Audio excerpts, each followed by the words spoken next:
Live from Los Angeles, welcome back to Good Morning, LaLa. And we're talking a lot about having professions and careers that we love. And one thing that has really touched our lives is film, movies, right? So Rebecca DaCosta's in the house. You have a new movie called Unseen. Yes. And it's about sex trafficking. Yes. Hi, guys. So glad you're here. Yes. So it's a movie about sex trafficking because you have this idea that is very far away from us. You know what I mean? Mm-hmm. Actually, the University of Texas did a research where 82% of the sex traffickers are from the US. Wow. So we have this idea that something foreign, something, you know what I mean? So it's right here. Mm-hmm. And with social media, our kids just became even more exposed. It's all over social media right now. Yeah, because now, you know, I used to be a model. I started when I was 14. Mm-hmm. We could have guessed that. Yeah. No, I would never have thought that. Yes. So at the time, our mother said, you know, the thing was to get kids was when you'd go to a park or, you know, a public space, they would say, oh, be careful with strangers, because that's where they would try to get the girls, you know, to say, oh, you should be a model. And then they would trick them into sex trafficking. Now, you don't have to go to a park. Mm-hmm. They come to you, to your room through, you know, social media, Instagram, Facebook, and so forth.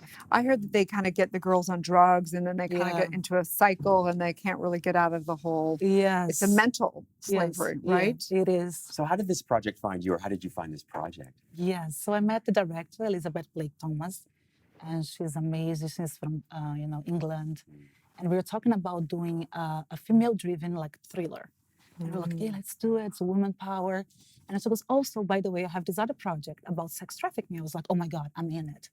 Because I've been always like involved. Like I did some work with the UNICEF back when, you know, there was that horrible earthquake in Nepal.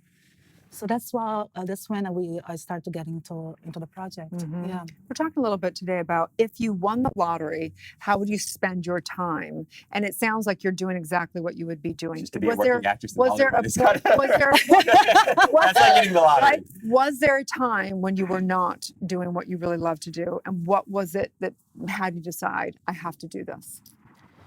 I think when I was modeling, I never really wanted to be a model. Mm-hmm. But I was very tall. I was 6 feet tall when I was 13 years old. Wow. But I come from simple family, Brazil, and I wanted to travel, I wanted to see the world. So I was like, you know what? I'm going to do that because that's going to be the way for me to travel. Mm-hmm. But I never liked to be judged only by the way I looked. Because sometimes you go to a casting, people look at you, they're very nice, but some other times they treat you like you're just a piece of merchandise, you know? Mm-hmm. And sometimes I didn't want to do that. So finally, I migrated. I went to acting, which I really love. I love psychology. I'm studying psychology as well at UCLA. So so that was the time when I made the shift. Makes sense. But if I won the lottery, I think I would spend more time with my family back home in Brazil. Yes, for sure. Well, you're such a light. Where can we watch the movie? You can watch the movie on Amazon, Vimeo, YouTube, all the digital platforms. Thank you so much for bringing your voice to so many people that are still suffering out there. I do have one quick question. You know, if there's one message that you wanted to share sort of through the movie, about the movie, what's the one message you would like people to be aware of? I think the